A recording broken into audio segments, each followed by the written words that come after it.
Welcome to One Chapter, One Thought. I'm Pastor Chris from Lincroft Bible Church in New Jersey, and every weekday I read one chapter of the Bible and offer one brief devotional thought.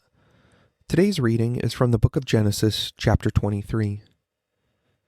When Sarah was 127 years old, she died at Kiriath Arba, now called Hebron, in the land of Canaan.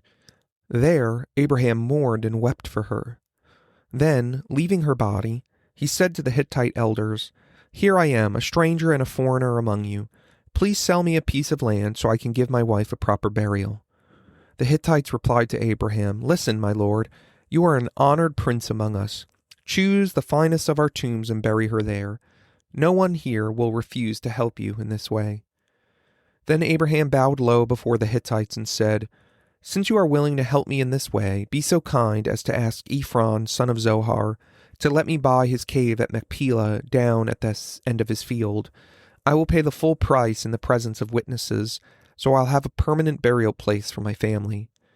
Ephron was sitting there among the others, and he answered Abraham as the others were listening, speaking publicly before all the Hittites, elder of the town. "No, my lord," he said to Abraham, "please listen to me. I will give you the field and the cave. Here in the presence of my people, I give it to you. Go and bury your dead." Abraham again bowed low before the citizens of the land and replied to Ephron as everyone listened, "No, listen to me. I will buy it from you. Let me pay the full price for the field so I can bury my dead there." Ephron answered Abraham, "My lord, please listen to me. The land is worth 400 pieces of silver. But what is that between friends? Go ahead and bury your dead." So Abraham agreed to Ephron's price and paid the amount he had suggested, 400 pieces of silver, weighed according to the market standard. The Hittite elders witnessed the transaction. So Abraham bought the plot of land belonging to Ephron at Machpelah near Mamre. This included the field itself, the cave that was in it, and all the surrounding trees. It was transferred to Abraham as his permanent possession in the presence of the Hittite elders at the city gate. Then Abraham buried his wife, Sarah, there in Canaan, in the cave of Machpelah near Mamre, also called Hebron. So the field and the cave were transferred from the Hittites to Abraham for use as a permanent burial place. One thought. The book of Genesis can largely be outlined through its main characters. Adam covers chapters 1 through 5. Noah covers chapters 6 through 11. And Abraham covers chapters 12 through 25.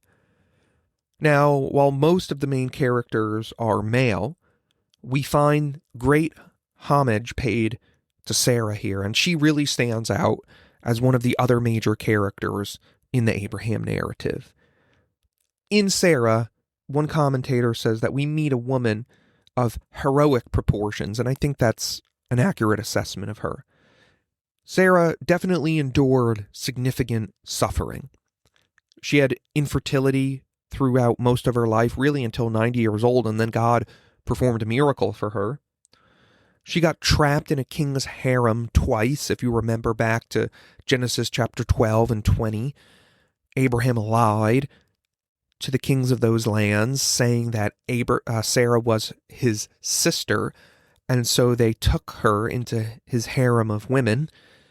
Thankfully, she was able to escape both of those times.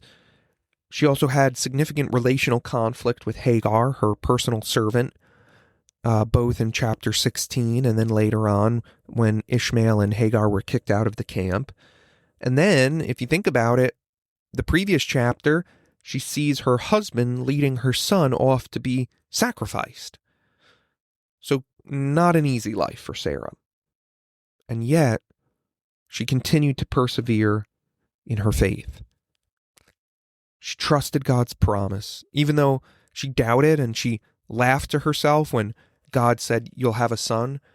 When that promise came true, she named her son Laughter. Isaac means laughter, and would say everyone would laugh along with her. She recognized the irony of her situation and that the Lord worked on her behalf.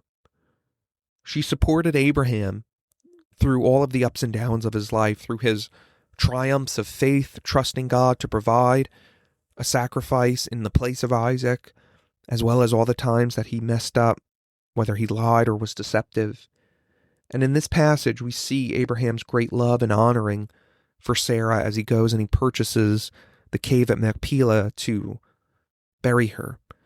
Most of this chapter concerns the negotiations that Abraham, does in order to secure this cave. I don't think that the point is really about the haggling over the price. I think everything comes together in the last verse of the chapter where it says the cave was transferred from the Hittites to Abraham for use as a permanent burial place. In other words, Abraham is placing Sarah in the promised land. Abraham is carving out a little piece of what God had promised and gains a permanent possession there. Not the whole thing yet, but a small piece of it, and it's only fitting that his beloved wife would be the first to really have permanent claim on the land. Also, the price that Abraham paid, 400 pieces of silver, suggests that this burial plot was quite extensive. This would be a fitting burial place for the matriarch of the people of Israel. Her burial is a partial fulfillment of the promise that God gives to Abraham. Abraham finally acquires a very small part of Canaan, awaiting the larger fulfillment. And so Sarah's life shows us what real faith looks like. It's not perfect, but it perseveres. It looks forward in hope to the fulfillment of God's promises.